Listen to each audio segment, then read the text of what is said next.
Eleanor Washington adjusted her burgundy blazer one final time before stepping out of her Honda Civic onto the tree-lined streets of Lincoln Park. The October morning carried that sharp Chicago bite that made her think of fresh starts and new challenges.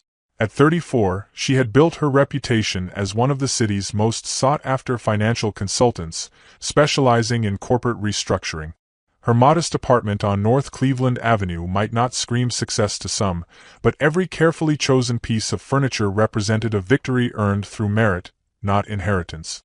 The morning light filtered through her apartment's large windows as she reviewed the Hamilton Textiles file one more time. The company had been a Chicago institution since 1924, surviving the Great Depression, 2 World Wars, and countless economic downturns. Now, according to the preliminary financial statements they'd provided, they were facing their greatest challenge yet. Eleanor's initial analysis suggested the situation was far worse than they realized, but she'd seen companies pull back from similar brink. The key was convincing leadership to make hard decisions quickly. Her phone buzzed with a text from her assistant. Hamilton meeting confirmed for 10 a.m. Address: 300 North LaSalle Street, 47th floor. Eleanor smiled, remembering her mother's words from years ago. Baby girl, you carry our whole family's dreams with you. Show them what we're made of. Across town in the Gold Coast, Robert Hamilton stood in his mansion's dining room, staring out at Lake Michigan while his wife Catherine arranged white roses in a crystal vase. At 68, Robert still possessed the commanding presence that had helped him expand the family textile business into a multi-million-dollar empire. His silver hair was perfectly styled, his navy suit impeccably tailored. But this morning, worry lines creased his face as he sipped his coffee from bone china. The bank called again, Catherine said without looking up from her flowers. At 65, she maintained the elegant beauty that had made her a sought-after debutante 40 years ago. Her platinum hair was swept into a classic chignon, and her cream-colored dress spoke of quiet wealth. They want answers about the quarterly projections. Let them wait, Robert replied, his voice carrying the authority of someone accustomed to being obeyed. Hamilton Textiles has weathered storms before. A few bad quarters don't sink a legacy. Their daughter Patricia entered the dining room, her designer heels clicking against the hardwood floors. At 38, she had inherited her mother's refined features and her father's business instincts, though she'd chosen to focus on social causes rather than corporate management. Her emerald dress complemented her auburn hair, which she wore in a sophisticated bob. "Father, I just got off the phone with Thomas," she said, settling into her chair with practiced grace. "He's concerned about the numbers the accountants showed him yesterday. Maybe we should consider bringing in outside help." Robert's jaw tightened. "Outside help? Patricia, this company has been in our family for nearly a century. We don't need some stranger telling us how to run our business." Thomas Hamilton chose that moment to arrive, still wearing his running gear from his morning jog along the lakefront.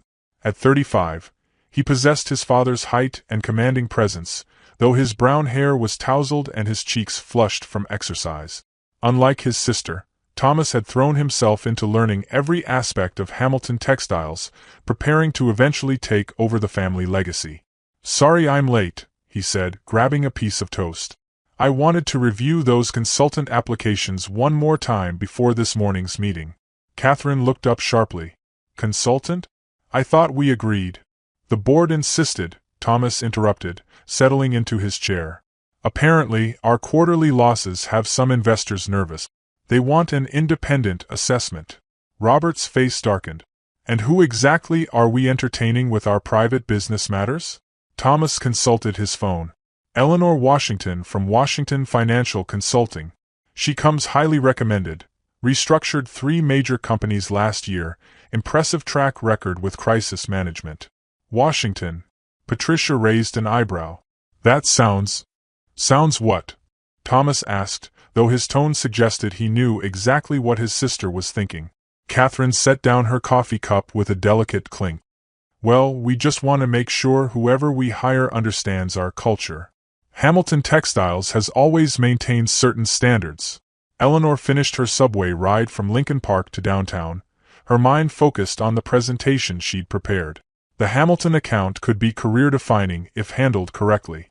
Companies with their kind of legacy and market position didn't go down easily, but they also didn't adapt quickly to changing business landscape.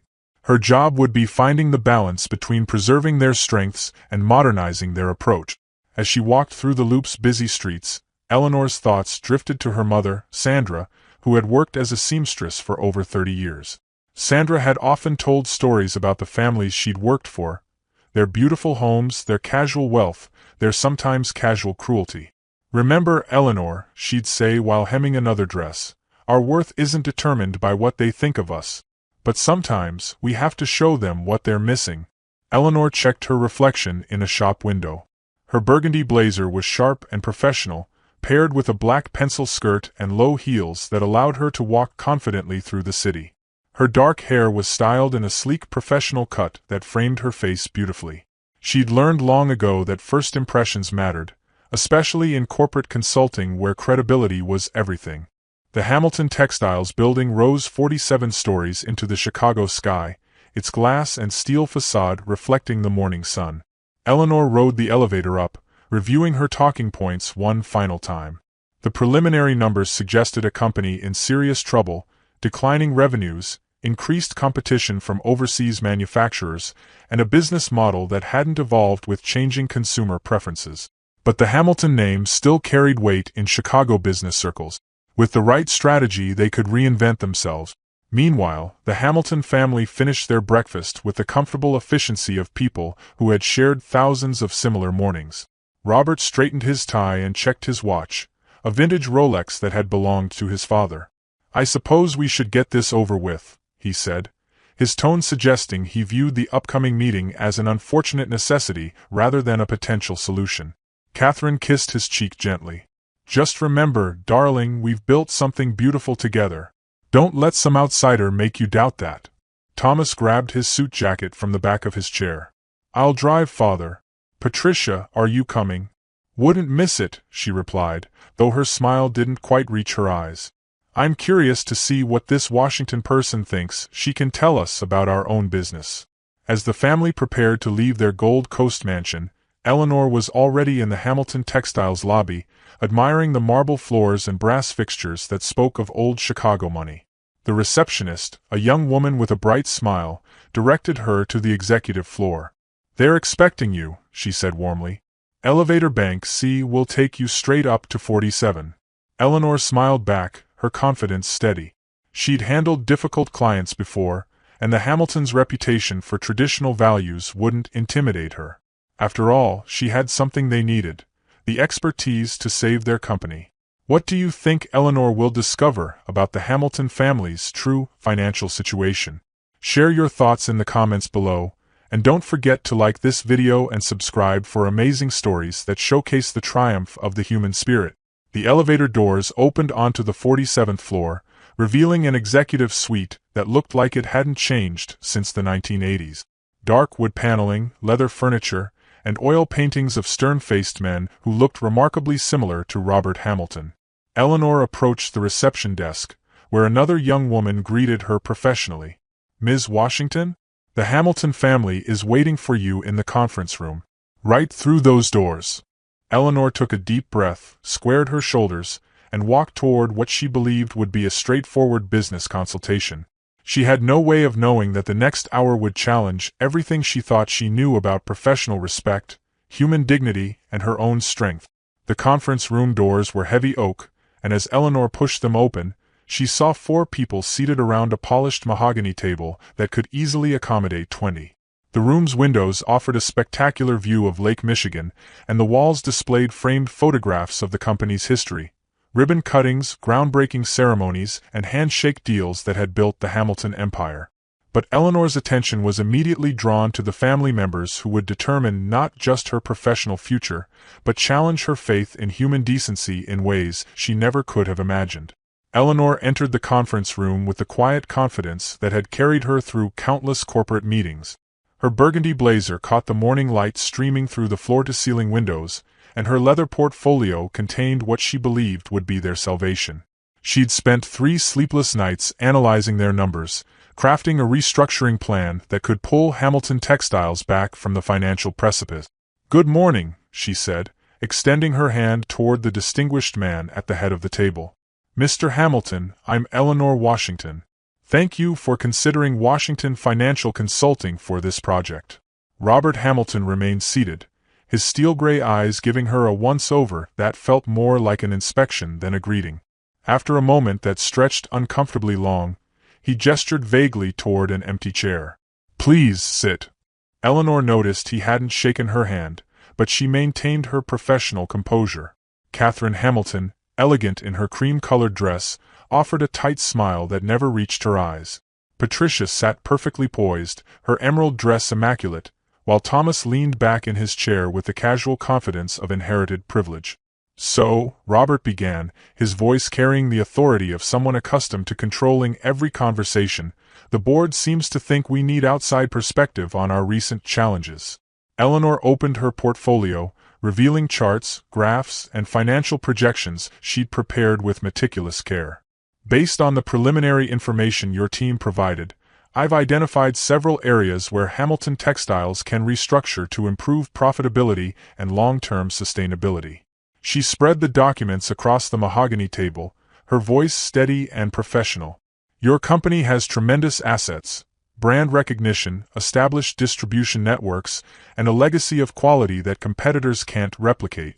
However, the numbers indicate some serious concerns that need immediate attention. Thomas leaned forward slightly, and for a moment Eleanor thought she detected genuine interest. What kind of concerns? Eleanor pulled out a detailed financial analysis, her dark eyes serious as she met each family member's gaze. Your overhead costs have increased 43% over the past 2 years, while revenues have declined by 37%.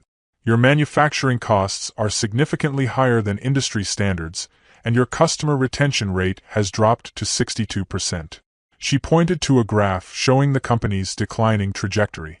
Without immediate intervention, Hamilton Textiles will be facing bankruptcy within 8 months. Possibly sooner if the holiday season doesn't meet projections. The silence that followed was deafening. Eleanor watched their faces, expecting to see the concern or urgency that usually accompanied such revelations. Instead, she saw something that made her stomach drop. Robert Hamilton began to chuckle. It started as a low rumble in his chest, then grew into full laughter. Catherine joined him, her refined giggle somehow more cutting than outright mockery. Patricia covered her mouth with her manicured hand, trying to contain her amusement, while Thomas shook his head with a grin that suggested he found the entire situation absurd. I'm sorry, Eleanor said, confusion creeping into her voice. Did I say something amusing? Robert wiped his eyes, still chuckling. Oh, my dear, you certainly did. Bankruptcy? Hamilton Textiles. He gestured around the opulent conference room. Do we look like a company facing bankruptcy? Catherine leaned forward, her voice dripping with condescension. Sweetheart, I think there might be some confusion. We asked for a consultation, not a comedy show. Eleanor felt heat rising in her cheeks, but she maintained her professional demeanor. Mr. Hamilton, these numbers come directly from your accounting department. I've triple-checked every calculation. Your company is in serious financial trouble. Numbers, Patricia said dismissively, waving her hand as if brushing away an annoying fly. Anyone can manipulate numbers to tell whatever story they want. The question is, what makes you think you understand our business better than we do? The question hung in the air like a challenge, and Eleanor realized this wasn't about the numbers at all. She'd encountered skepticism before, but this felt different. More personal. More targeted. I have a master's degree in finance from Northwestern and 15 years of experience in corporate restructuring, Eleanor replied, her voice remaining steady despite the growing knot in her stomach. I've successfully guided 17 companies through similar crises, including 3 textile manufacturers. Thomas sat back in his chair, his brown eyes sparkling with what looked like genuine amusement. Northwestern, you say? Interesting. And tell me, how exactly did you acquire this expertise? The emphasis on acquire made Eleanor's skin crawl. She'd heard that tone before, the subtle implication that her achievements were somehow illegitimate, unearned, or the result of special considerations rather than merit. Through hard work, dedication, and proven results, she replied firmly. My track record speaks for itself. Robert's laughter returned, louder this time. Oh, I'm sure it does. But you have to understand, Ms. Washington, Hamilton Textiles isn't some struggling corner store that needs, what do they call it? Diversity consulting. Eleanor's professional mask began to slip. This isn't diversity consulting, Mr. Hamilton. This is financial restructuring. Your company is bleeding money, and without immediate action. Our company, Catherine interrupted, her voice sharp now, has been thriving for nearly a century. We didn't build this empire by listening to every person who walks through our doors claiming to have answers. The pause before person was deliberate, loaded with meaning that made Eleanor's heart race with a mixture of anger and humiliation.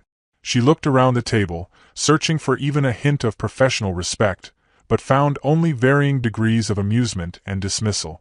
Patricia leaned forward, her voice taking on a mock-sympathetic tone. Honey, I'm sure you mean well, but perhaps you'd be more comfortable working with companies that are more suited to your particular background? Eleanor's hands trembled slightly as she gathered her documents. 15 years of fighting for respect in boardrooms dominated by people who looked nothing like her, 15 years of proving herself over and over again, and still she faced the same casual racism disguised as professional skepticism. My particular background, she said slowly, her voice now carrying an edge that hadn't been there before, includes saving Peterson Manufacturing from a hostile takeover, restructuring Collins Automotive to profitability, and turning around 3 companies that were in worse shape than Hamilton Textiles currently is. Thomas shook his head, grinning widely. Look, I'm sure you're very capable at what you do. But Hamilton Textiles operates at a different level.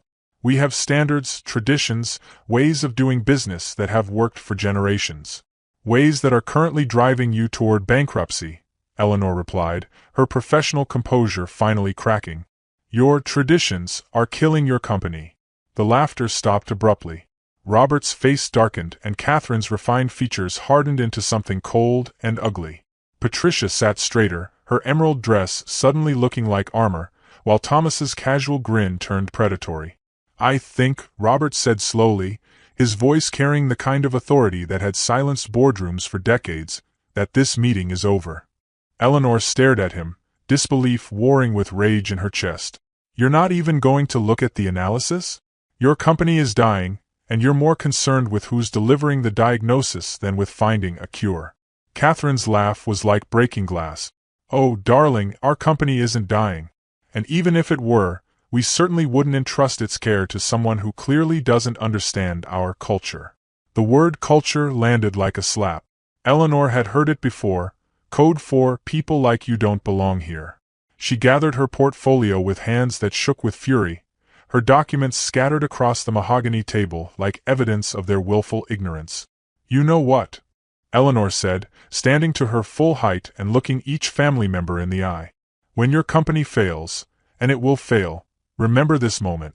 Remember that someone tried to save you, and you were too blinded by your own prejudice to listen. Thomas actually applauded slowly, his clapping echoing through the conference room. Bravo! Very dramatic. Did they teach you that at Northwestern, or is that just natural talent? Eleanor felt something break inside her chest, a small, vulnerable part of herself that still believed in fairness and meritocracy. She'd faced racism before, but never so blatantly, never with such casual cruelty. These people weren't just dismissing her expertise, they were dismissing her humanity. I've worked with arrogant executives before, she said, her voice barely controlled. But I've never encountered people so willfully determined to destroy themselves rather than accept help from someone they consider beneath them. Patricia gasped theatrically. Beneath us? Oh my goodness, where on earth did you get that idea? The mock innocence was the final straw. Eleanor snapped her portfolio shut and headed toward the door, her burgundy blazer a splash of dignity in a room full of casual hatred. Good luck, she said without turning around. You're going to need it. As she reached for the door handle, Robert's voice followed her. Ms. Washington? When you're looking for your next client, might I suggest focusing on companies that are more appropriate for your particular skill set? Eleanor paused, her hand on the door handle, every instinct screaming at her to turn around and unleash the fury building in her chest. Instead, she opened the door and walked out, leaving behind the sound of renewed laughter that would haunt her for weeks to come. The elevator ride down 47 floors felt like falling through quicksand.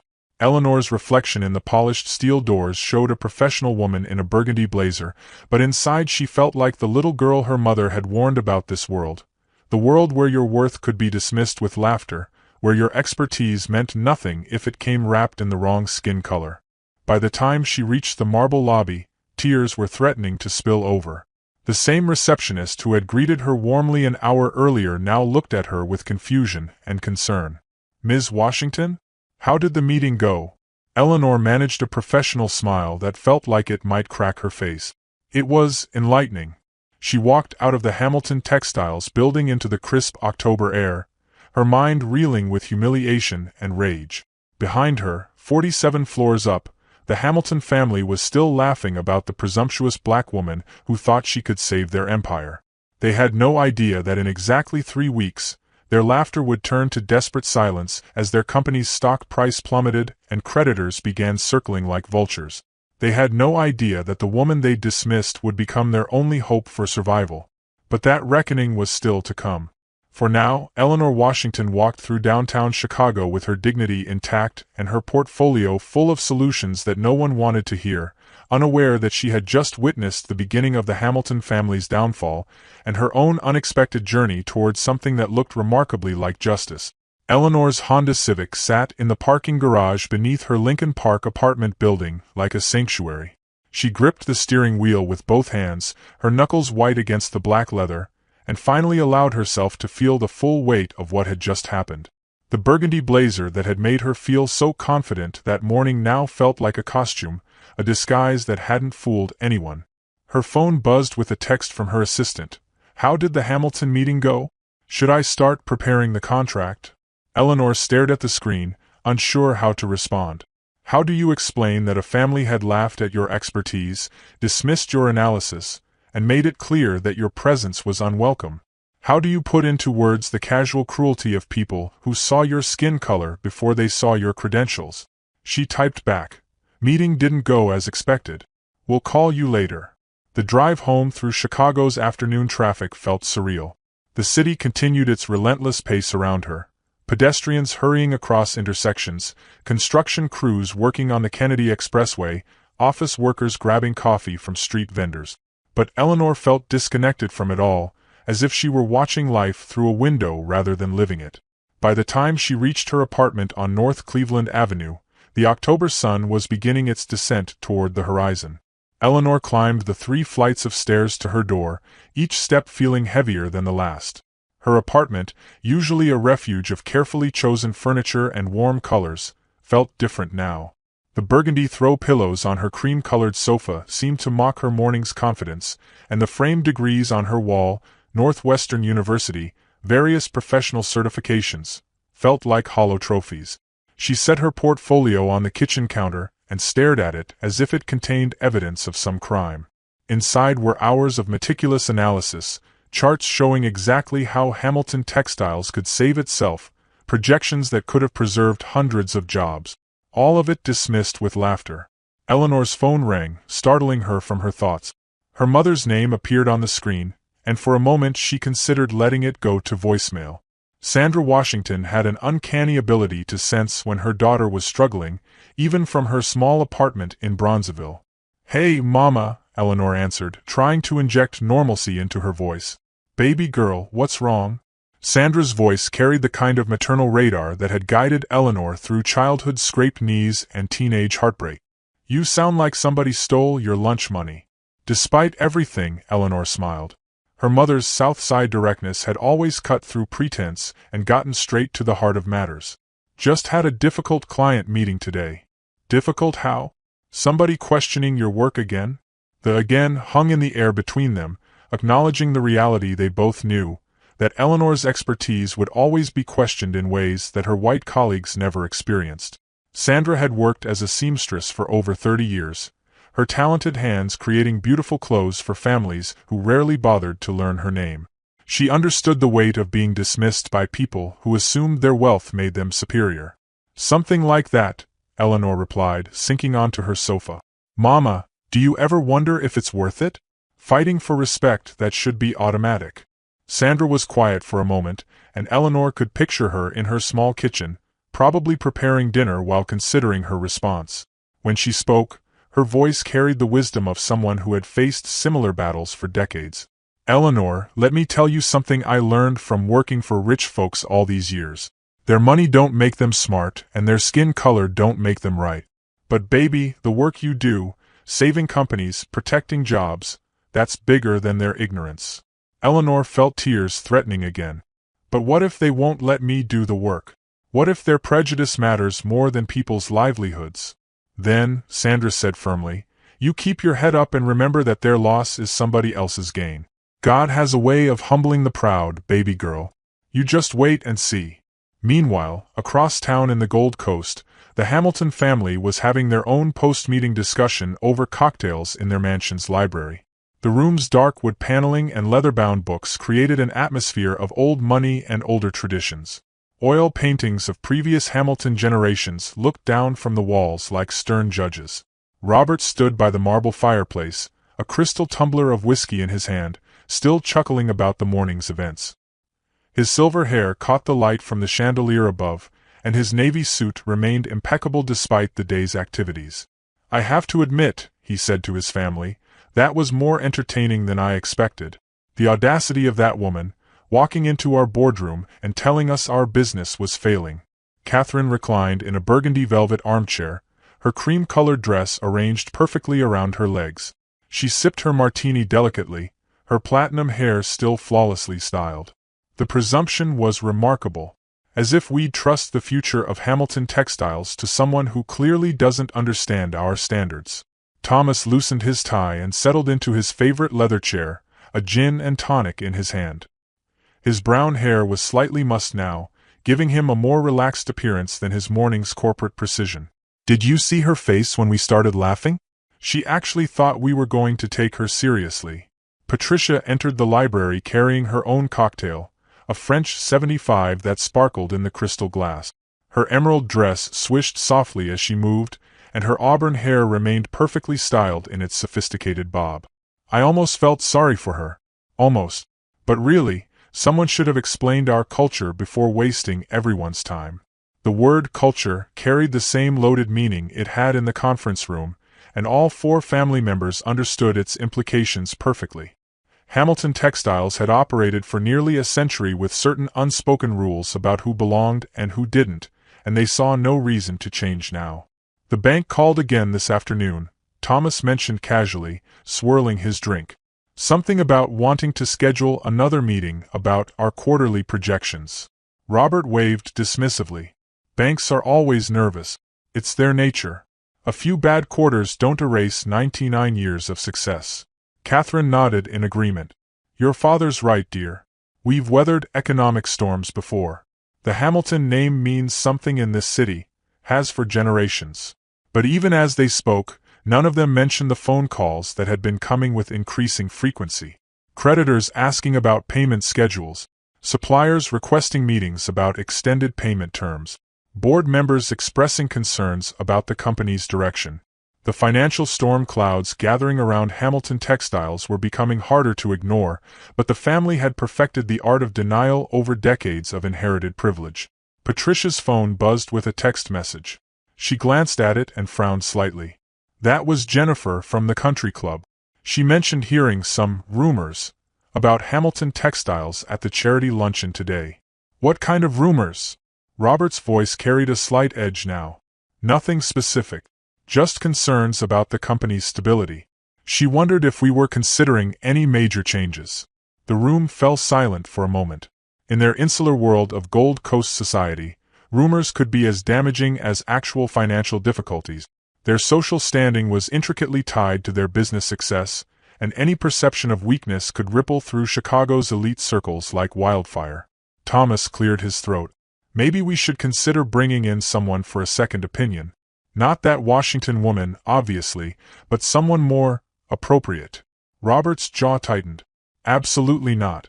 The moment we bring in outside consultants, we signal weakness to our competitors and our investors. Hamilton Textiles is strong, and we'll prove it by continuing to operate as we always have." Catherine reached over and patted her husband's arm supportively. "Of course, darling. We've built something beautiful together, something that can't be destroyed by temporary setbacks or the opinions of people who don't understand our world. Back in Lincoln Park, Eleanor sat on her sofa with a cup of tea, trying to process the day's events. The afternoon had faded into evening, and the lights of downtown Chicago twinkled through her windows like distant stars. She'd changed out of her burgundy blazer and into comfortable jeans and a soft sweater, but she couldn't shake the feeling of being diminished, reduced to a stereotype in a conference room full of people who had never had to prove their worth. Her laptop sat open on the coffee table, displaying the Hamilton Textiles analysis she'd worked so hard to perfect. The numbers didn't lie. The company was hemorrhaging money, losing market share, and operating with a business model that belonged in the 1990s. Their manufacturing costs were astronomical compared to competitors who had modernized their operations. Their customer base was aging, and they'd failed to attract younger consumers who valued both quality and social responsibility. Eleanor knew she could save them. She'd faced similar challenges before and found creative solutions that preserved jobs while positioning companies for future growth. But the Hamilton family had made it clear that her expertise was unwelcome, her analysis unwanted, her very presence an insult to their sensibilities. Her phone rang again. This time it was her best friend Angela, a fellow Northwestern graduate who worked as a marketing executive downtown. "How did the big meeting go?" Angela asked without preamble. "Are you about to become Chicago's newest corporate hero?" Eleanor laughed, but there was no humor in it. "Let's just say it didn't go as planned." "What happened? Did they not like your presentation?" "They didn't get past the presenter," Eleanor replied bitterly. "Turns out the Hamilton family isn't interested in working with consultants who don't fit their culture." Angela was quiet for a moment, understanding immediately what that meant. As a black woman in corporate America, she'd faced similar challenges. "I'm sorry, Elle. That's their loss, and eventually they'll realize it." "Will they, though? People like that have been insulated from consequences their entire lives. Why would that change now?" "Because," Angela said firmly, "reality has a way of breaking through even the thickest bubbles of privilege. You can't laugh away financial facts forever." Eleanor wanted to believe that, but sitting in her apartment with the memory of their laughter still ringing in her ears, justice felt like a distant concept. The Hamilton family was probably enjoying cocktails in their mansion right now, secure in their belief that their world would continue unchanged, that their prejudices had protected them from having to face uncomfortable truths.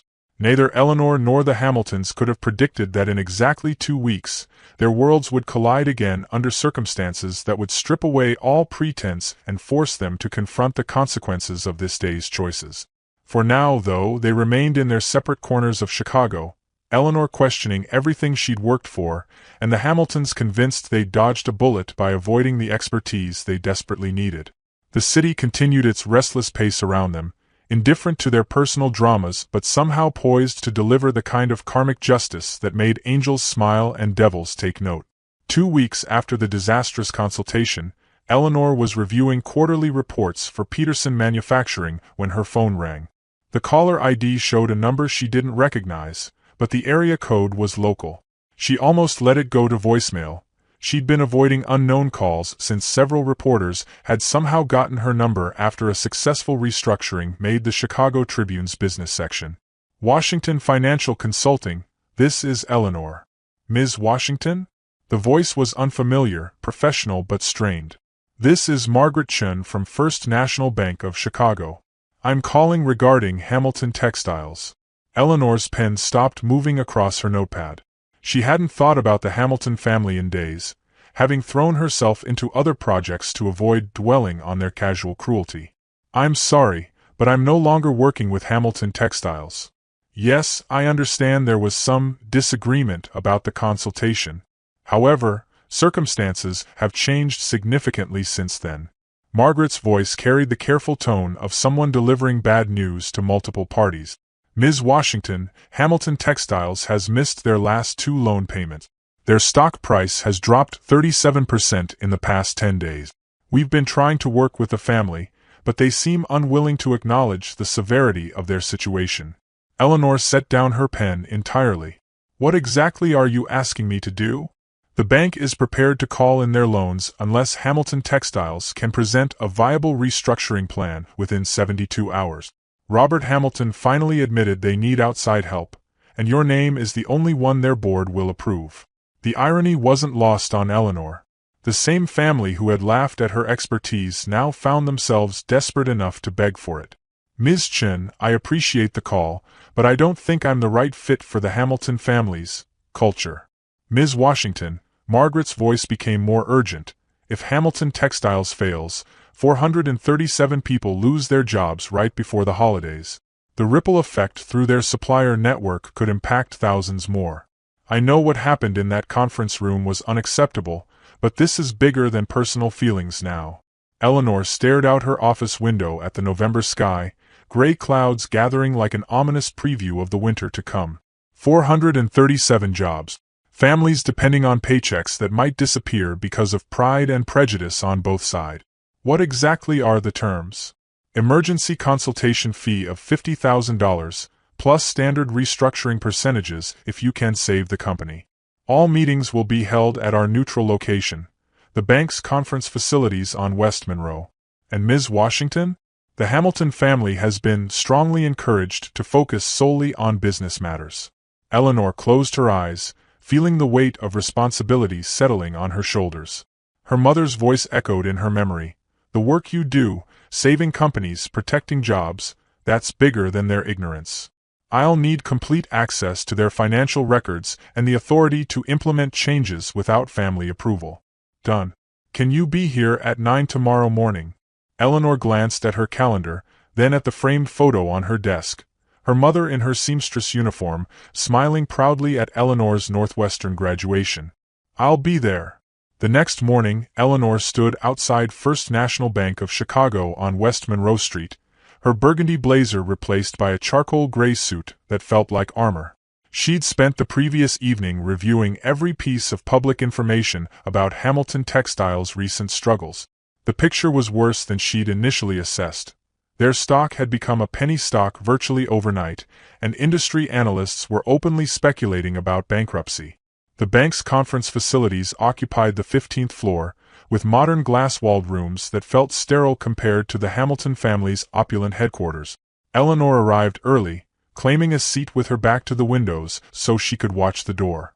At exactly 9 o'clock, Margaret Chen appeared, a petite woman in her 40s with sharp eyes and an efficient manner. Ms. Washington, thank you for coming. The Hamilton family should be here momentarily. Margaret's expression suggested she'd had several unpleasant conversations with them over the past few days. I should mention that they're not entirely happy about these arrangements. I imagine not, Eleanor replied dryly. Being forced to accept help from someone they consider beneath them must be quite a blow to their pride. Margaret's professional mask slipped slightly, revealing a hint of satisfaction. Let's just say it's been educational for everyone involved. The conference room door opened, and Eleanor felt her stomach tighten as the Hamilton family filed in. Robert Hamilton looked like he'd aged 5 years in 2 weeks. His silver hair remained perfectly styled, but his face was drawn and his navy suit seemed to hang differently on his frame. The commanding presence that had dominated their previous meeting was noticeably diminished. Catherine followed, her platinum hair still immaculate but her cream-colored dress unable to disguise the tension in her posture. Her usual serene expression had been replaced by barely concealed anxiety, and she avoided making eye contact with Eleanor entirely. The first week of working together passed intense efficiency. Eleanor had commandeered a conference room at First National Bank as her temporary headquarters, the walls now covered with flowcharts, financial projections, and timelines that mapped Hamilton Textiles' path back from the brink. The Hamilton family appeared each morning like reluctant students attending mandatory detention, their previous arrogance replaced by grim necessity. It was during the second week, while reviewing personnel files on a gray November afternoon, that Eleanor discovered something that made her blood run cold. She was cross-referencing employee records with payroll data when a familiar name jumped out at her from a 1987 termination notice. Sandra Williams, her mother's maiden name. Eleanor's hands trembled as she read the sparse details. Terminated for theft. Personal belongings confiscated. No severance pay. The signature at the bottom belonged to Robert Hamilton Sr., the current Robert's father. Her phone buzzed with a text from her mother, "Making your favorite pot roast for Sunday dinner. Hope the new project is going well, baby girl." Eleanor stared at the message, her mind reeling. Her mother had never mentioned working for Hamilton Textiles specifically, always speaking generally about sewing for rich families during Eleanor's childhood. But now, pieces of half-remembered conversations began falling into place. Her mother's bitterness when discussing certain wealthy clients, her warnings about families who think money makes them better than everyone else. At 5 o'clock, as the Hamilton family prepared to leave for another evening of denial in their Gold Coast mansion, Eleanor made a decision that would change everything. "I need to speak with you about something," she announced, her voice cutting through their end-of-day shuffle. "All of you, sit down." Robert looked irritated by her commanding tone, but the family's reduced circumstances had stripped away most of his ability to object. They settled back into their chairs with varying degrees of reluctance. Eleanor placed the 1987 termination notice on the conference table. "I want you to explain this." Robert leaned forward, adjusting his reading glasses. His face went pale as he recognized the document. "Where did you find this?" "In your personnel files. Sandra Williams, accused of theft in 1987, terminated without pay or benefit.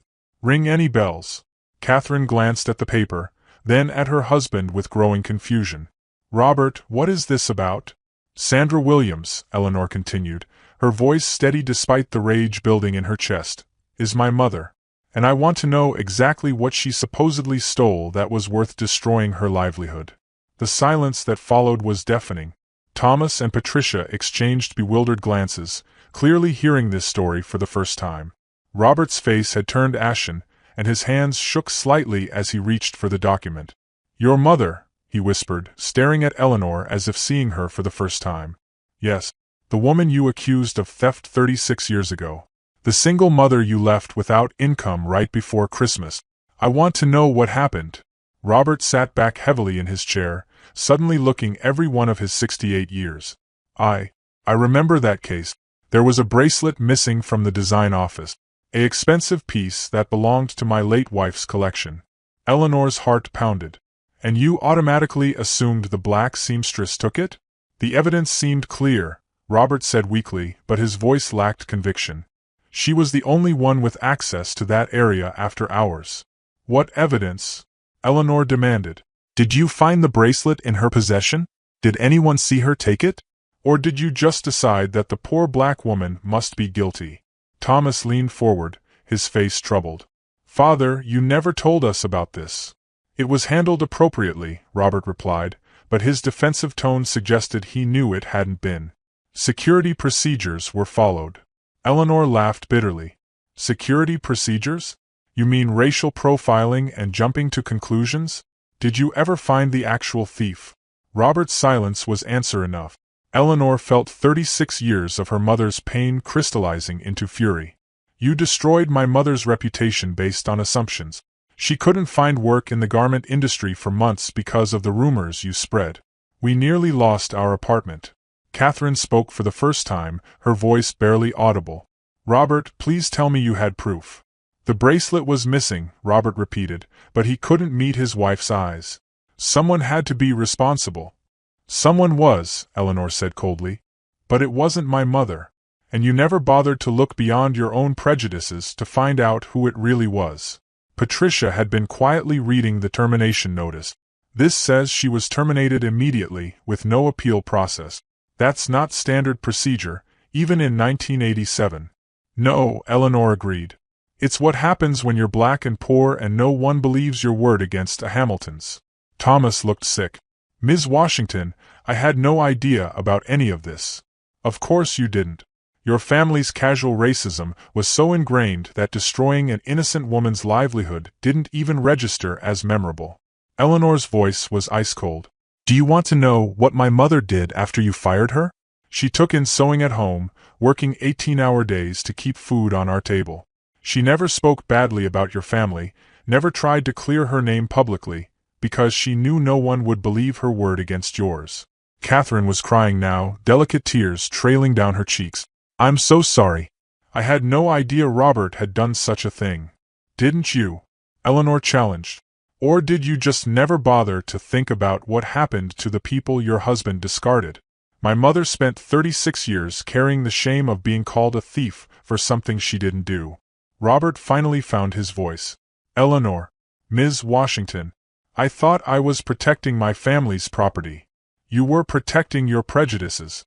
And in the process you stole something far more valuable than any bracelet, my mother's dignity, her reputation, her sense of justice. Eleanor stood up, pacing to the window that overlooked downtown Chicago. Do you want to know the real irony? My mother still has more integrity in her little finger than your entire family has ever possessed. What can we do? Thomas asked quietly. How do we make this right? Eleanor turned back to face them. You can't. You can't give my mother back 36 years of carrying undeserved shame. You can't return the opportunity she lost, the night she cried herself to sleep wondering why no one believed her word. But we can try, Patricia said, her voice thick with emotion. There has to be something. Eleanor studied their faces. Robert's guilt, Catherine's horror, Thomas and Patricia's genuine remorse. For the first time since she'd known them, they looked like human beings rather than caricatures of privilege.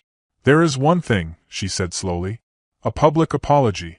A formal statement acknowledging that Sandra Williams was wrongfully terminated, that she was innocent of all charges, and that Hamilton Textiles acted on prejudice rather than evidence. Robert winced. A public statement? It would damage the family's reputation. Good, Eleanor replied without hesitation. Your reputation deserves to be damaged. You ruined an innocent woman's life and never looked back. Catherine reached over and took her husband's hand. Robert, it's the right thing to do.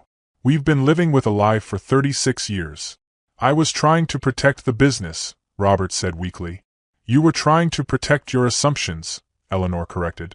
And those same assumptions led you to laugh at my expertise 2 weeks ago, nearly destroying the company you claim to love. Thomas looked up sharply. That's why you were so angry during our first meeting. You knew. I suspected. My mother had told me stories about working for families like yours, families who saw her as expendable, whose first instinct was to blame the help when something went wrong. Eleanor's voice softened slightly. But I hoped I was wrong. I hoped that maybe, in 36 years, things had changed. They hadn't, Patricia admitted quietly. We're still the same people who would rather destroy innocent lives than question our own prejudices. Eleanor returned to her seat, the fight draining out of her. The question is, are you willing to change now? Not because you're forced to, but because it's right. Robert looked around the table at his family, his wife's tear-stained face, his children's expressions of shame and determination. Finally, he nodded slowly. Yes, he said, his voice barely above a whisper. We'll issue the statement. A full apology to your mother, an acknowledgement of our mistakes, and a commitment to do better. Eleanor felt something shift in her chest. Not forgiveness, not yet, but perhaps the beginning of possibility. And we'll establish a scholarship fund in her name, Catherine added suddenly. 4 young women from underserved communities who want to pursue business degrees. Eleanor blinked, surprised by the gesture. That would mean something to her. It's not enough, Thomas said firmly. Nothing we do will ever be enough to make up for what we took from her. But we have to try. For the first time since she'd discovered the termination notice, Eleanor allowed herself to hope that maybe, just maybe, people could change when confronted with the full weight of their actions. There's something else, she said quietly. Something you need to understand about why this matters so much. Every day of my childhood, I watched my mother work herself to exhaustion trying to build a better life for us. She never complained, never spoke of bitterness or revenge. She just worked harder, loved deeper, and taught me that our worth isn't determined by what others think of us. Eleanor's voice grew stronger. But she also taught me that when we have the power to fight injustice, we have the responsibility to do so. Today I have that power. The question is, what are you going to do with yours? The Hamilton family sat in silence, finally understanding that their reckoning involved more than financial restructuring. They were being asked to restructure their souls. The atmosphere in the bank conference room had shifted dramatically after Eleanor's revelation about her mother. The next morning, when the Hamilton family arrived, they carried themselves differently, shoulders less rigid, eyes less guarded. Robert entered first, his silver hair slightly disheveled as if he'd spent a sleepless night wrestling with demons. He carried a manila folder in his hands like an offering. "Eleanor," he said, using her first name for the first time, "I stayed up all night going through old files. I found something you need to see." He placed the folder on the conference table with trembling hand. Inside were police reports from December 1987, witness statements, and a confession letter written in careful cursive handwriting. Eleanor's breath caught as she read the confession. Jennifer Morrison, 19, admits to taking Mrs. Hamilton's diamond bracelet from the design office to pay for her brother's medical bills. "My father's secretary's daughter," Robert said quietly. "She confessed 3 weeks after we fired your mother. She'd hidden the bracelet in her mother's jewelry box, planning to return it after pawning it temporarily. When she heard about your mother's termination, she couldn't live with the guilt." Eleanor stared at the confession, her hands shaking. 3 weeks. You knew my mother was innocent 3 weeks later, and you never called her back. Catherine entered the room carrying a tray with coffee and what looked like homemade blueberry muffins. Her platinum hair was pulled back simply, and she wore a soft lavender sweater instead of her usual formal attire. "I made these this morning," she said quietly. "My grandmother's recipe. I thought. I hoped we might try to start over." The gesture was so unexpected, so genuinely humble, that Eleanor found herself accepting a muffin despite her emotional turmoil. "Why didn't you contact my mother after Jennifer confessed?" Robert sank into his chair heavily. "Pride. Cowardice. Fear of admitting we'd been wrong." His voice cracked slightly. "I convinced myself that the damage was already done, that reopening the matter would only cause more pain."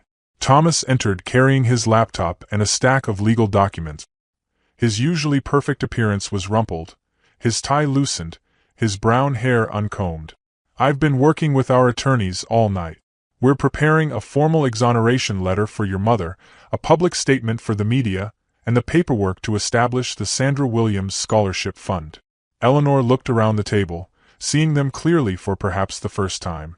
Not as caricatures of privilege, but as deeply flawed human beings struggling with the weight of their mistakes. Patricia was the last to arrive, and she looked like she'd been crying. Her auburn hair hung loose around her shoulders, and she wore jeans and a simple green sweater, the first time Eleanor had seen her in anything other than designer business attire. "I called my therapist last night," Patricia said without preamble. "We had a long conversation about inherited racism and the ways privilege blinds us to our own cruelty." She paused, meeting Eleanor's eyes directly. "I've never examined my assumptions about people who don't look like me. I just accepted the worldview I was raised with." Eleanor felt an unexpected pang of sympathy. "It's not easy to question everything you've been taught." "No, but that's not an excuse," Patricia replied firmly. "I'm 38 years old. I should have developed my own moral compass by now." Catherine sat down beside Eleanor, closer than she'd ever sat before. "May I ask about your mother? What she's like?" Eleanor hesitated, then found herself describing Sandra Williams, her quiet strength, her determination to create beauty even in difficult circumstances, her unwavering faith in justice despite experiencing so little of it. "She sounds remarkable," Catherine said softly. "I would very much like to meet her, if she'd be willing." "I don't know if she's ready for that," Eleanor admitted. "This whole situation has brought up painful memories for her." Robert cleared his throat. "Eleanor, there's something else. I've been thinking about what you said yesterday, about the way we treated you during our first meeting. About how our behavior toward you was connected to what we did to your mother." Eleanor waited, sensing he was struggling to articulate something important. "I spent my whole life believing that success meant never admitting weakness or uncertainty. My father taught me that showing vulnerability was dangerous in business, that people would take advantage of any crack in our armor." Robert's voice grew quieter. "I think I confused arrogance with strength, prejudice with protection." Thomas nodded slowly. "We all did. When you walked into our conference room with expertise we didn't possess, it threatened our entire identity. Instead of recognizing your value, we attacked your credibility. Because it was easier than admitting we needed help," Patricia added. Especially help from someone who represented everything we'd been taught to dismiss. Eleanor found herself leaning forward, engaged despite herself. But why? Why was it so important to maintain that illusion of superiority? Catherine answered, her voice barely above a whisper. Because without it, we'd have to face the truth about ourselves. That we're not special, not inherently better than anyone else. That our success came from luck and inheritance, not merit. The honesty was raw, painful, and completely unlike anything Eleanor had expected from the Hamilton family. She realized she was seeing them without their masks for the first time. "There's something I haven't told you," Eleanor said slowly. "About why I became a financial consultant." She paused, gathering courage. "When I was 12, my mother lost her job at another textile company. Different family, same story. Something went missing, blame the black employee. We were evicted from our apartment and had to move in with my grandmother in a neighborhood where gunshots were more common than lullabies." The room was completely silent. Catherine's eyes filled with tears. "My mother never complained, never spoke bitterly about the families who dismissed her. But I watched her spirit break a little more each time it happened. I decided that someday, I would have enough knowledge and power to protect people like her." Thomas leaned forward. "Is that why you specialize in saving struggling companies? To protect employees from losing their jobs?" Eleanor nodded. "Every restructuring I do, I think about the families who depend on those paychecks. The children who need their parents to keep working. The dreams that die when companies fail. Like our employees," Patricia said quietly. "The 437 people whose jobs we put at risk because of our pride." "Yes," Eleanor confirmed. "Exactly like them." Robert stood up suddenly and walked to the window, his back to the group. When he spoke, his voice was thick with emotion. "I've been thinking about Jennifer Morrison, the girl who actually took the bracelet. She was 19, desperate to help her sick brother, working for minimum wage while her family faced medical bankruptcy." He turned back to face them. "Your mother was probably around the same age, trying to support you as a single parent, working multiple jobs to make ends meet. And I destroyed her livelihood because I couldn't imagine that someone who looked like my family might be the real culprit." Catherine reached over and took Eleanor's hand, a gesture that would have been unthinkable weeks earlier. "What can we do to honor your mother's strength? How do we make sure her story isn't forgotten?" Eleanor felt tears threatening. "You're already doing it. By admitting the truth. By changing. By treating the people who work for you with dignity instead of suspicion." Thomas opened his laptop. "I've been researching your other cases. Peterson Manufacturing, Collins Automotive, Brennan Industries. Do you know what they all have in common?"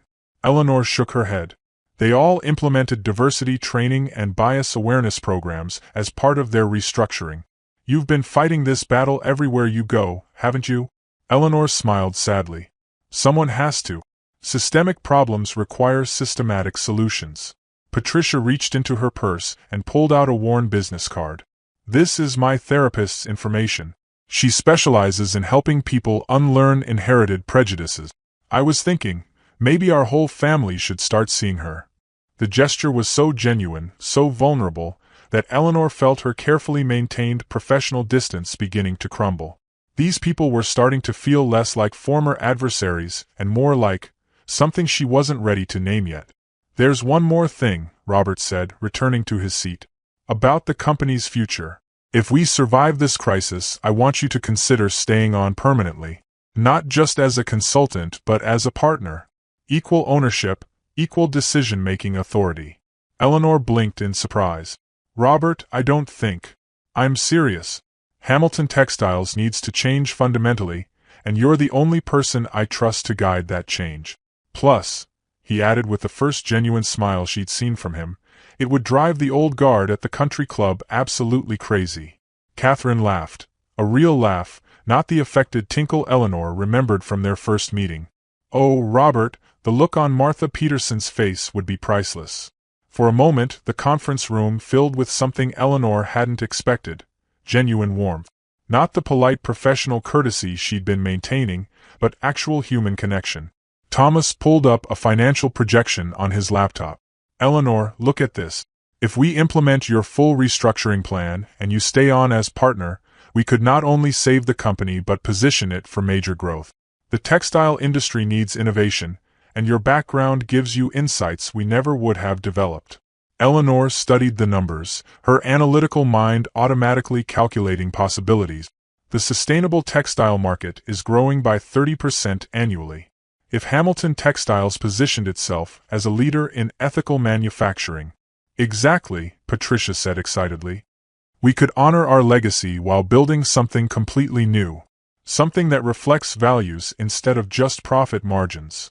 Eleanor felt something unfamiliar stirring in her chest, not just professional satisfaction, but genuine affection for these complicated, damaged, evolving people.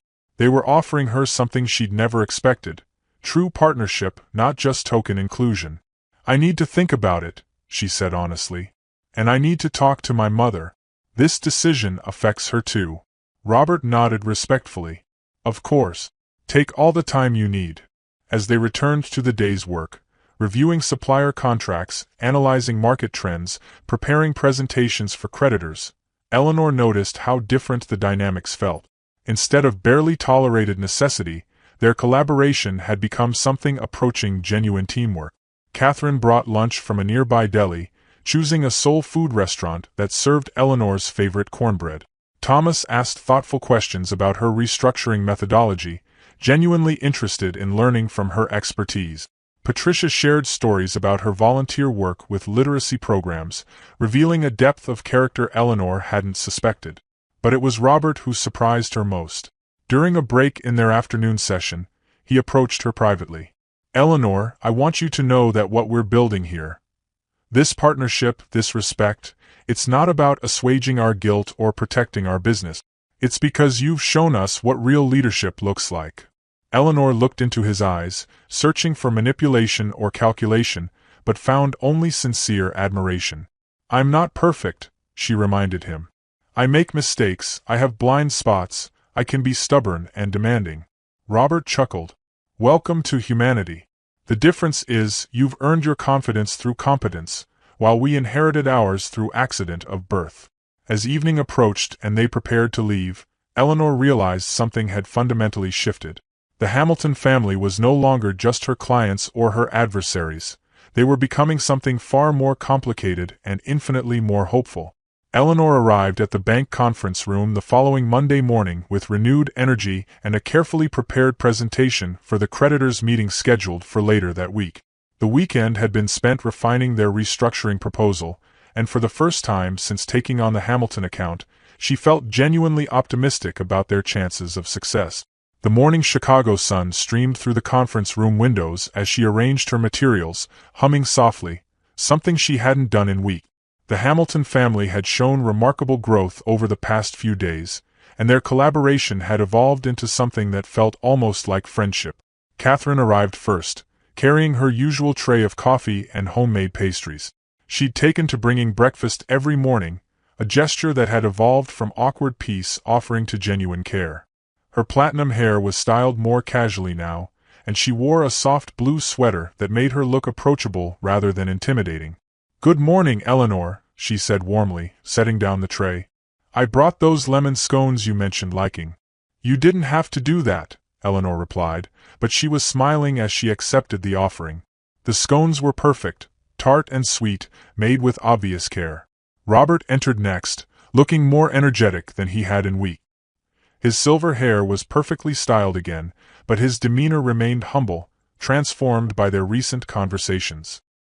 He carried a newspaper under his arm and wore an expression of quiet pride. "Eleanor, have you seen the Tribune this morning?" he asked, spreading the business section across the table. "There's an article about companies successfully restructuring during economic downturns. Hamilton Textiles is mentioned as an example of innovative crisis management." Eleanor scanned the article, pleased to see their efforts getting positive attention. The journalist had focused on their sustainable manufacturing initiatives and their commitment to retaining employees through strategic restructuring. Thomas arrived carrying his laptop and a stack of contracts from potential new suppliers. His brown hair was neatly combed, and he wore a charcoal suit that made him look professional but approachable. The arrogant young executive Eleanor had first met had been replaced by someone genuinely committed to learning and growth. The renewable textile suppliers are very interested in partnering with us, he reported, settling into his usual seat. 3 of them are willing to offer preferential pricing in exchange for long-term contracts. Patricia was the last to arrive, and Eleanor immediately noticed something was wrong. Her auburn hair was pulled back severely, her emerald dress was more formal than the casual clothes she'd been wearing lately, and her face wore an expression Eleanor hadn't seen since their first disastrous meeting. "Good morning," Patricia said stiffly, taking her seat without making eye contact with anyone. "Everything all right?" Catherine asked, clearly noticing her daughter's changed demeanor. Patricia's response was to pull out her phone and place it on the table. The screen displayed a voice recording app, and Eleanor could see that a conversation had been recorded the previous Friday evening. "I think everyone needs to hear this," Patricia said, her voice cold and distant. She pressed play. The recording crackled to life, filled with the ambient noise of what sounded like an upscale restaurant. Eleanor heard Robert's voice first, speaking in the casual tone of someone who believed his conversation was private. "The whole thing is quite remarkable, actually. We've managed to turn a complete disaster into a public relations victory." Thomas's voice joined in. "I have to admit, bringing Eleanor in was brilliant strategy. Having a black woman save the company makes us look progressive and socially conscious." Eleanor felt ice forming in her stomach as she listened to the conversation she'd never been meant to hear.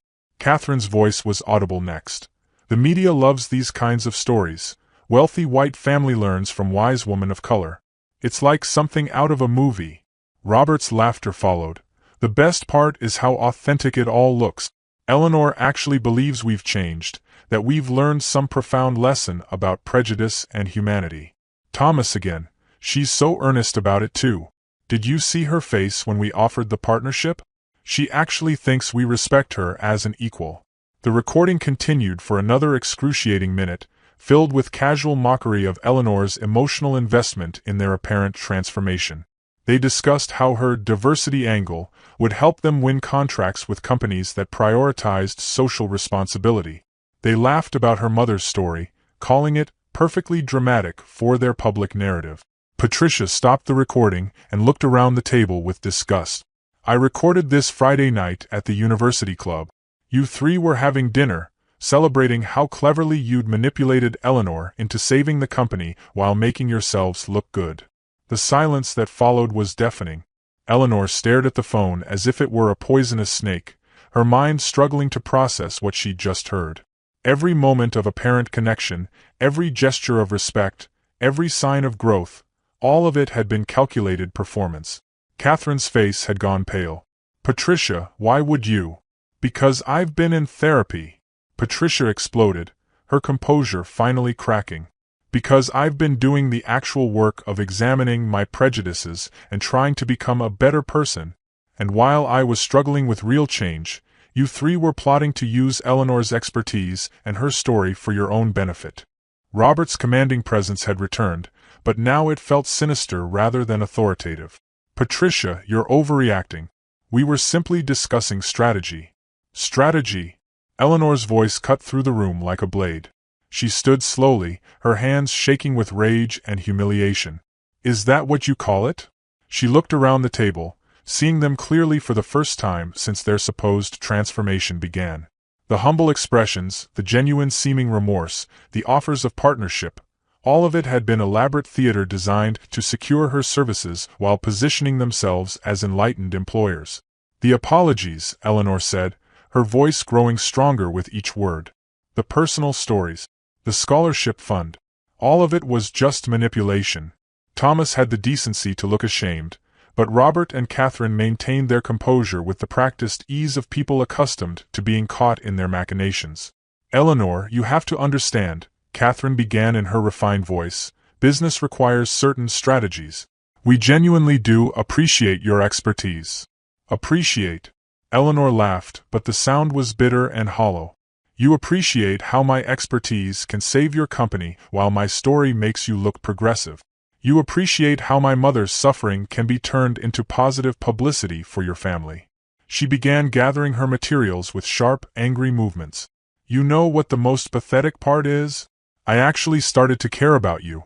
I started to believe that people could change, that understanding could bridge differences. Patricia stood up suddenly. Eleanor, please don't let their manipulation poison everything. Some of us were genuine. Were you? Eleanor spun to face her. Or are you just playing a different role in the same performance? The enlightened daughter who records her family's racism to prove she's different. Patricia's face crumpled. That's not. I was trying to protect you. By exposing me to their mockery? By making me listen to them laugh about my naivety? Eleanor's professional composure had completely shattered, replaced by raw hurt and fury. You could have warned me privately. Instead, you chose the most humiliating possible revelation. Robert cleared his throat, trying to regain control of the situation. Eleanor, let's not allow emotions to cloud our judgment. The business arrangement remains beneficial for all parties. Business arrangement? Eleanor's voice rose to a level that made everyone flinch. Is that what you think this is? A simple transaction where you get to save your company while treating me like a performing monkey? She slammed her portfolio shut and headed for the door. Here's some free advice for your business arrangement. Hamilton Textiles will be bankrupt within 6 weeks whether I help you or not. But now, instead of failing because of market forces, you'll fail because of your own moral bankruptcy. Thomas jumped up from his seat. Eleanor, wait. We can fix this. We can make it right. Eleanor turned back, her dark eyes blazing with contempt. Make it right? You've spent the last week pretending to be decent human beings while secretly mocking everything I shared with you. You turned my mother's pain into a public relations opportunity and my professional expertise into a diversity showcase. Catherine stood as well, her elegant facade cracking under the weight of Eleanor's accusations. We never meant for you to find out. There it is, Eleanor said with savage satisfaction. The truth finally. You never meant for me to find out. Not that you were sorry, not that you'd changed, just that you never meant to get caught. She looked around the room one final time, memorizing their faces. Robert's calculating coldness, Catherine's refined cruelty, Thomas's weak-willed complicity, and Patricia's misguided attempt at moral superiority. You want to know what's truly sad? Eleanor said, her voice now dangerously quiet. I could have saved your company. I could have preserved every single job, modernized your operations, and positioned Hamilton Textiles for decades of success. But you were so consumed with maintaining your sense of superiority that you couldn't accept help without turning it into a performance. She opened the door and paused. When your employees lose their jobs, when your suppliers go unpaid, when your family name becomes synonymous with failure, remember this moment. Remember that you had salvation standing right in front of you, and you chose to mock it instead of embrace it. Eleanor walked out of the conference room, leaving behind the sound of Patricia crying, Thomas cursing under his breath, and Robert demanding that someone fix this situation immediately. The elevator ride down 15 floors felt like falling through the center of the earth. Eleanor's reflection in the polished steel showed a woman whose professional armor had been completely shattered, revealing wounds that might never fully heal. By the time she reached the bank lobby, tears were streaming down her face. The security guard at the front desk looked concerned, but Eleanor walked past him without explanation. Outside, the November wind cut through her charcoal suit like knives, but she barely felt the cold. Her phone was already ringing, probably Margaret Chen wanting an update on the Hamilton situation. Eleanor turned it off without looking. She needed time to process the magnitude of the betrayal, to understand how she'd been so completely fooled by people whose capacity for cruelty apparently knew no bounds. Behind her, 15 floors up, the Hamilton family was discovering that some bridges, once burned, could never be rebuilt. And some opportunities, once squandered, never came again. The November sky above Chicago seemed to mirror Eleanor's emotional state, gray, heavy with the promise of storms, and absolutely unforgiving.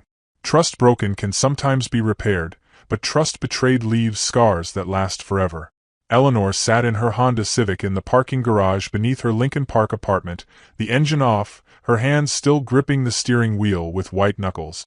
The November afternoon had turned gray and bitter, matching the storm raging in her chest. She'd been sitting there for 20 minutes, unable to summon the energy to climb 3 flights of stairs to an apartment that no longer felt like sanctuary. Her phone buzzed incessantly on the passenger seat, Missed calls from Margaret Chen, from her assistant, from clients whose projects suddenly seemed meaningless in the wake of the Hamilton betrayal.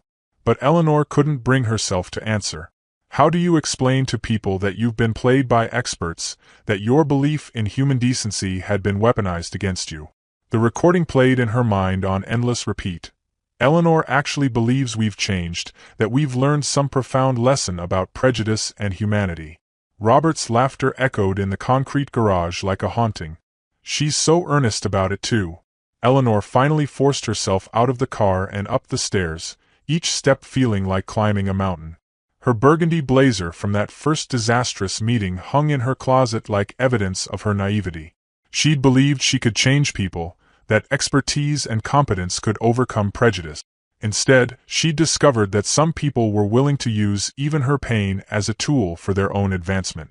Her apartment felt different now, smaller, somehow tainted by the knowledge that while she'd been sharing stories about her mother's struggles, the Hamilton family had been calculating how to monetize her trauma. The framed photo of her mother at Northwestern graduation seemed to mock her now. What would Sandra Washington think of her daughter being manipulated so completely? Eleanor's phone rang again. This time, the caller ID showed her mother's number, and somehow Sandra's timing was perfect as always. Eleanor almost didn't answer, afraid that her voice would betray the depth of her humiliation, but her mother's worry would only grow if calls went unanswered. "Hey, Mama," Eleanor said, trying to inject normalcy into her voice. "Baby girl, what's wrong? You sound like somebody died." Eleanor almost laughed at the accuracy of the assessment. Something had died today. Her faith in redemption, her belief that people could genuinely change, her confidence in her own judgment. "Just having a rough day with that difficult client I mentioned."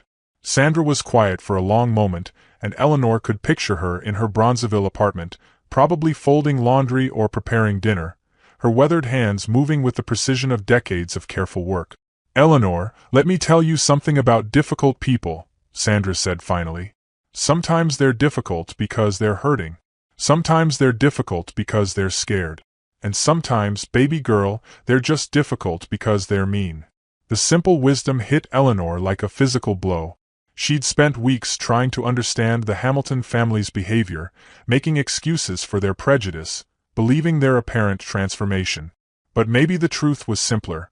Maybe they were just cruel people who enjoyed their cruelty. "Mama, what if someone used your stories against you? What if they pretended to care about your struggles, just to benefit themselves?" Sandra's intake of breath was sharp.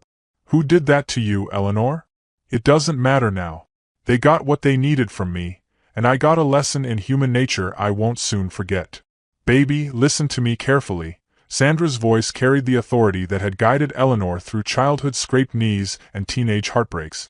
"When people show you who they really are, believe them. Don't waste your precious energy trying to save folks who don't want to be saved. But don't let their poison change who you are, either." Eleanor felt tears threatening again. "I feel so stupid, Mama. I thought I was helping them become better people, but they were just using me the whole time." "You're not stupid for having hope. You're not naive for believing in people's capacity to change. That's what makes you good at what you do. You see potential where others see problems." "But what if I can't trust my judgment anymore? What if I'm wrong about everyone?" Sandra was quiet for a moment, and when she spoke again, her voice carried the weight of lived experience. "Eleanor, I worked for families like that for 30 years. Rich folks who saw me as invisible, who talked about me like I wasn't standing right there. And you know what I learned?" "What?" "Their opinion of me never changed my worth. Their blindness never diminished my value. And their cruelty never became my fault." Sandra's voice grew stronger. "Baby girl, you offered them salvation, and they chose mockery instead. That's not a reflection of your judgment, that's a revelation of their character." After hanging up with her mother, Eleanor sat in her living room as afternoon faded into evening. The city lights began twinkling beyond her windows, and she thought about the hundreds of people whose jobs hung in the balance while the Hamilton family played their manipulative games. Her laptop sat open on the coffee table, displaying the restructuring plan that could save Hamilton Textiles. Months of work, innovative solutions, carefully crafted strategies that addressed every aspect of their financial crisis. Eleanor knew she could walk away and watch the company crumble, taking with it the jobs of people who had nothing to do with their employer's moral bankruptcy. But those employees didn't deserve to suffer because their bosses were terrible people. The seamstresses working the factory floor, the warehouse workers loading trucks, the administrative assistants answering phones. They had families, mortgages, dreams that shouldn't be sacrificed to Eleanor's wounded pride. Meanwhile, across town in the Gold Coast, the Hamilton family was having their own reckoning in the library of their mansion. The room's dark wood paneling and oil paintings of previous generations seemed to judge them as they faced the consequences of their betrayal. Robert stood by the marble fireplace, but there was no whiskey in his hand tonight. His silver hair was disheveled for the first time in years, and his navy suit was wrinkled from a day of crisis management. The commanding presence that had dominated boardrooms for decades had crumbled under the weight of his own moral failure. Catherine sat in her burgundy velvet armchair, but her usual elegant composure had deserted her. Her platinum hair was coming loose from its perfect styling, and her cream-colored dress was creased from hours of anxious sitting. The refined woman who had casually dismissed Eleanor's expertise now looked hollow and defeated. Thomas paced by the windows, his brown hair wild from running his hands through it repeatedly. His expensive suit couldn't hide the fact that he looked physically ill, his face pale with the realization of what they'd lost. The confident young executive had been replaced by someone who understood, perhaps for the first time, the true cost of inherited privilege. Patricia remained in the corner, her emerald dress a splash of color in a room that felt drained of life. Her auburn hair hung loose around her shoulders, and her face was streaked with tears she'd been shedding since the morning's revelation. The recording that had seemed like an act of moral courage now felt like a nuclear bomb that had destroyed everything in its wake. "Eleanor was right," Thomas said finally, breaking the heavy silence. "We are morally bankrupt." Robert's voice was hoarse when he replied. "We've lost everything. The company, our reputation, any chance of redemption. All because we couldn't accept help without turning it into a performance." Catherine spoke for the first time in hours, her refined voice barely above a whisper. "I keep thinking about her mother's story. About working for families like us, being invisible, being dismissed. And we did exactly what those families did." Patricia looked up from her corner, her eyes red with crying. "I thought I was protecting her by exposing the truth. But I just humiliated her in the worst possible way." The room fell silent again as each family member grappled with their individual failures. Robert had orchestrated the manipulation with the calculating coldness of someone accustomed to using people as tools. Catherine had participated with the casual cruelty of inherited entitlement. Thomas had gone along with weak-willed complicity that was perhaps the most disappointing of all. And Patricia, who had genuinely started therapy, who had begun examining her own prejudices, had chosen public revelation over private protection, prioritizing her own moral positioning over Eleanor's dignity. "We need to fix this," Thomas said suddenly. "We need to make this right." Robert laughed bitterly. "Fix it? How do you fix trust that's been completely shattered? How do you apologize for weaponizing someone's pain?" "I don't know," Thomas replied. "But we have to try. 400 people are going to lose their jobs because of our moral failure." Catherine stirred in her chair. "Eleanor was saving us, and we repaid her with betrayal. She offered us genuine transformation, and we chose calculated performance instead." Patricia wiped her eyes and stood up suddenly. "Then we have to prove we can actually change. Not for show, not for public relations, but because it's right." "How?" Robert asked, his voice hollow. "Eleanor will never trust us again. Why should she?" "Because," Patricia said with growing conviction, "maybe this isn't about earning her trust back. Maybe this is about becoming people who deserve trust, whether she gives it to us or not." The family looked at each other across the library that had witnessed generations of Hamilton decisions. Tonight, they faced a choice that would define not just their company's future, but their own moral legacy. They could accept their failure and let Hamilton Textiles collapse, taking with it the jobs and livelihoods of hundreds of innocent people. Or they could find a way to prove that genuine transformation was possible, even for people who had sunk as low as they had. The choice would require them to abandon the privilege and entitlement that had shaped their entire life. It would mean accepting consequences without expecting forgiveness, making amends without guaranteed redemption. But as they sat in their mansion surrounded by the trappings of inherited wealth, the Hamilton family began to understand that their real choice wasn't between saving face or losing money. It was between remaining the people they had always been or becoming the people they had only pretended to be. The November wind rattled the library windows like a reminder that some storms, once unleashed, change everything in their path.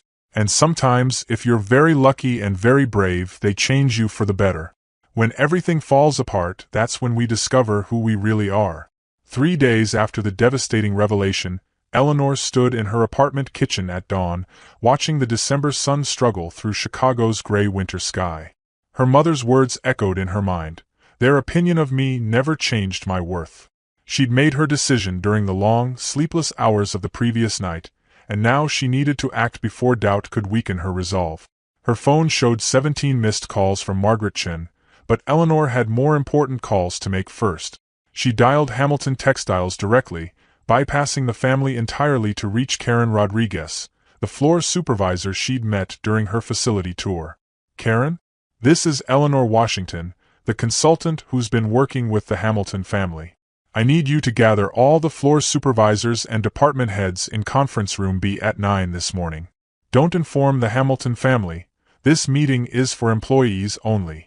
2 hours later, Eleanor stood before 43 Hamilton Textiles employees in a conference room that hadn't seen management in months.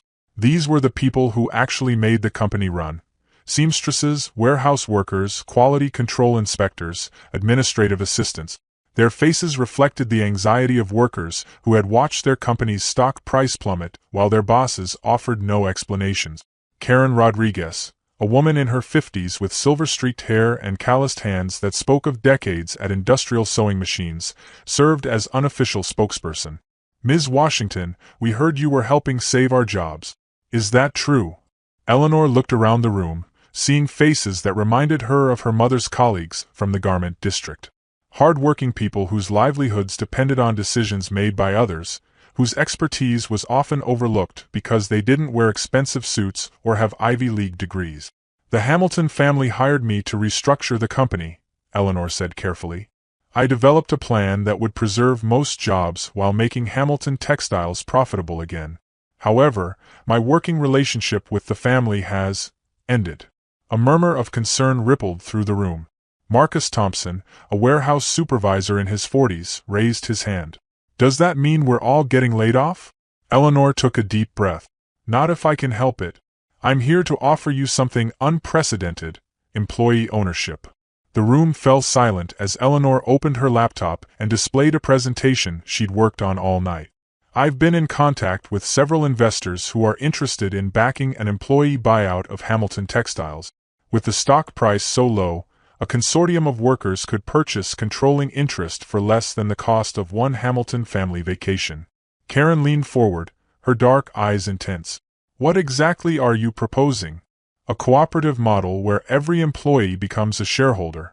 Management decisions would be made democratically, profits would be shared equitably, and the company would be run by people who actually understand the work."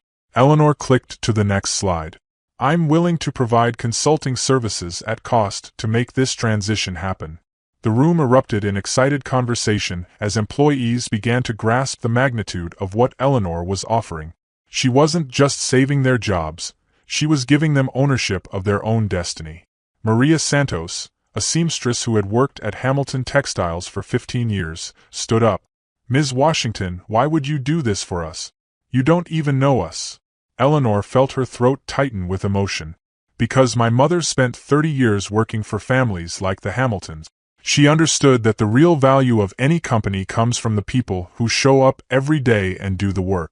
You deserve better than employers who see you as expendable." Meanwhile, the Hamilton family was discovering the full extent of their isolation. At their emergency board meeting that morning, Robert faced a room full of investors and board members who had lost patience with his leadership. Board Chairman William Morrison, a distinguished man in his 70s who had been Robert's mentor for decades, delivered the verdict with surgical precision. "Robert, the board has lost confidence in your ability to navigate this crisis. We're calling for your immediate resignation as CEO." Robert sat at the head of the mahogany conference table in Hamilton Textiles headquarters, the same room where Eleanor had first presented her analysis. The irony wasn't lost on him.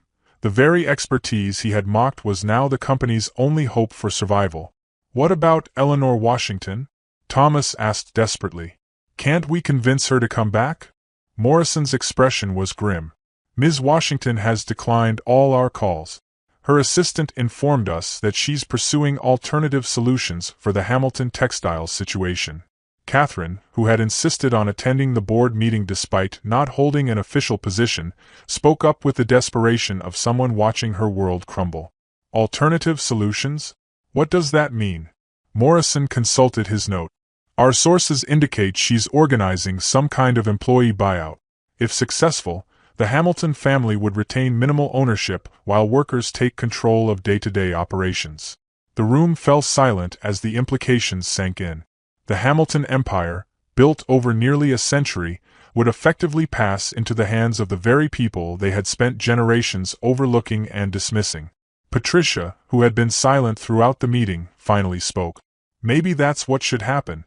Maybe the company belongs with people who actually value it." Robert stared at his daughter as if she'd spoken in a foreign language. "Patricia, this company is our legacy. It's been in our family for 4 generations. Our legacy," Patricia replied quietly, "is treating people like Eleanor Washington with casual cruelty. Our legacy is dismissing expertise because it comes from someone who doesn't look like us. Maybe it's time for a different kind of legacy." Later that afternoon, Eleanor received an unexpected visitor.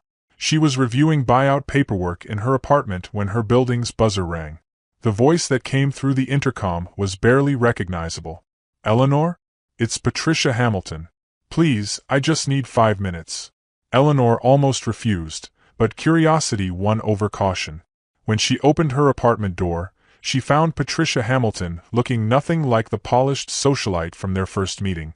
Her auburn hair was uncombed, her face was puffy from crying, and she wore jeans and a simple sweater instead of designer clothes. "I know you have no reason to listen to me," Patricia began, her voice hoarse. "But I needed to tell you something before everything ends." Eleanor gestured her inside but remained standing, arms crossed defensively. "You have 5 minutes." Patricia looked around Eleanor's apartment, the carefully chosen furniture, the framed degrees, the photos of Sandra Washington at various milestones in Eleanor's life. When she spoke, her voice was thick with emotion. "I've been in therapy for 6 months, trying to understand why I was raised to see people like you as somehow less worthy of respect. My therapist helped me realize that my whole family operates from a foundation of inherited supremacy that we never questioned." Eleanor remained silent, watching Patricia struggle with words that clearly didn't come easily. "When I recorded my family that night, I thought I was protecting you.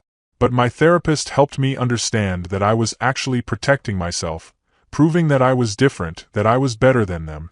I used your pain to establish my own moral superiority." Patricia wiped her eyes with the back of her hand, a gesture that seemed remarkably human compared to her usual polished composure. "The truth is, I was just as manipulative as they were. I just told myself a different story about my motives." Eleanor studied Patricia's face, searching for signs of performance or calculation. Instead, she saw something she'd never seen from any Hamilton family member: genuine shame and authentic remorse. "Why are you telling me this?" Eleanor asked. "Because you deserved better from all of us. Because your mother deserved better from families like mine. Because 400 people are going to lose their jobs because we couldn't see past our own prejudice." Patricia's voice broke. "And because I wanted you to know that some of us are capable of real change, even if it's too late to matter." Eleanor felt something shift in her chest. Not forgiveness, exactly, but perhaps the beginning of understanding. "Patricia, what your family did was inexcusable. The manipulation, the mockery, the casual racism, none of that can be undone." "I know," Patricia whispered. "But," Eleanor continued, her voice softening slightly, "recognizing your own complicity is the first step toward becoming someone different. The question is whether you're willing to do the work even when no one's watching, even when there's no reward for changing." Patricia looked up with desperate hope. "How do I do that? How do I become someone worthy of the forgiveness I'll never receive?"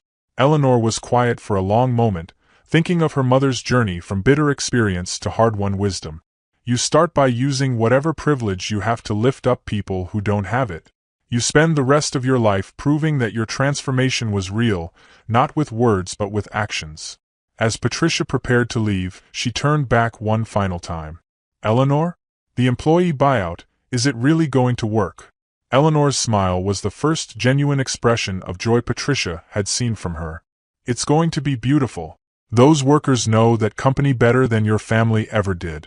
They have ideas for innovation, for efficiency, for treating customers and each other with respect. Hamilton Textiles is going to thrive under their leadership. Patricia nodded, understanding that she was witnessing the birth of something far better than what her family had built. I'm glad.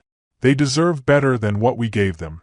6 months later, Hamilton Textiles, now officially renamed Textile Workers Cooperative, was featured on the cover of Chicago Business Magazine. The story detailed how employee ownership had transformed a failing company into a model of sustainable manufacturing and equitable profit sharing. Eleanor stood in the company's renovated headquarters on a warm June morning, watching Karen Rodriguez address a room full of international business students who had come to study their cooperative model. The former floor supervisor wore a professional blazer now, her silver hair styled confidently as she explained their democratic decision-making process. Ms. Washington believed in us when no one else would, Karen was saying. She didn't just save our jobs, she gave us ownership of our own futures. Eleanor smiled, remembering her mother's words about seeing potential where others see problems. The workers had exceeded every projection, implementing innovations that the Hamilton family had never considered and building relationships with suppliers based on mutual respect rather than inherited entitlement. Marcus Thompson, now the elected facility manager, joined Eleanor by the window.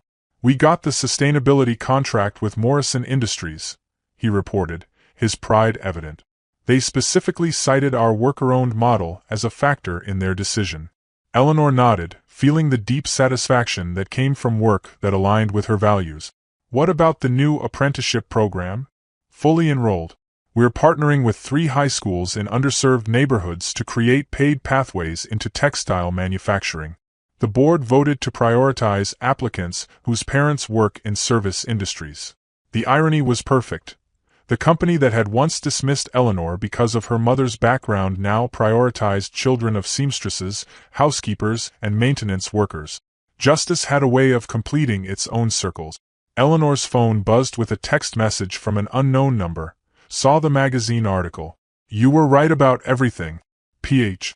She looked out the window toward downtown Chicago, wondering where Patricia Hamilton was now and whether her transformation had proven as durable as the worker cooperative's success. Some questions, Eleanor had learned, didn't need immediate answers. That evening, Eleanor visited her mother in Bronzeville, carrying a copy of the magazine article and a bottle of Sandra's favorite wine. They sat on Sandra's small porch, watching neighborhood children play in the summer twilight. Read me the good part again, Sandra requested, settling back in her chair with obvious contentment. Eleanor found the passage and read aloud.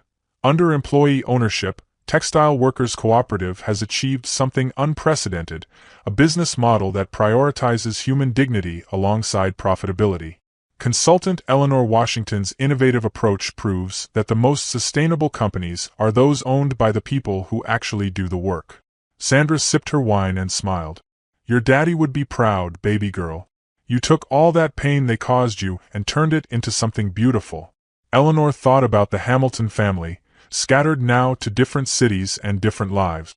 Robert had moved to Florida, his empire reduced to bitter memories and cautionary tales. Catherine had retreated to their summer home in Wisconsin, avoiding Chicago society that now whispered about the family's spectacular fall. Thomas had taken a job with a consulting firm in New York, starting over with the humility that comes from watching your assumptions crumble. And Patricia had surprised everyone by enrolling in a master's program in social work, dedicating herself to studying systemic inequality and restorative justice. Her quarterly updates to Eleanor were brief but consistent, documenting a transformation that seemed genuine in its lack of seeking recognition. Mama, Eleanor said as the summer sky deepened toward night, do you think people can really change? Sandra was quiet for a moment, her weathered hands folding the magazine carefully. Some can, baby girl. Some can't.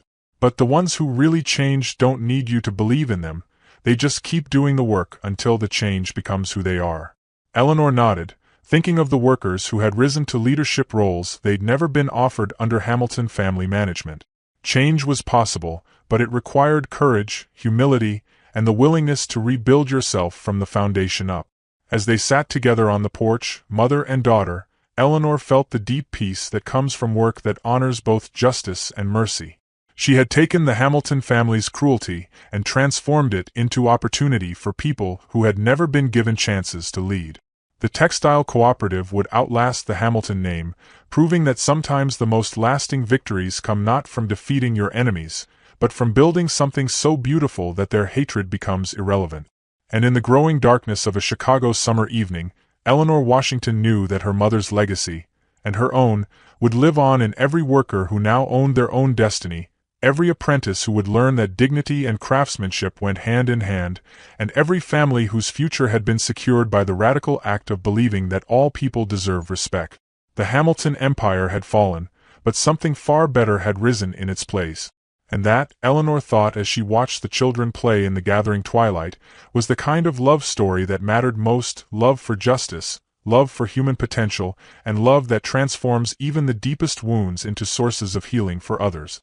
Sometimes the greatest victories come not from defeating our enemies, but from building something so beautiful that their hatred becomes powerless. Eleanor chose love over revenge, and in doing so, created a legacy that will outlast any empire built on prejudice.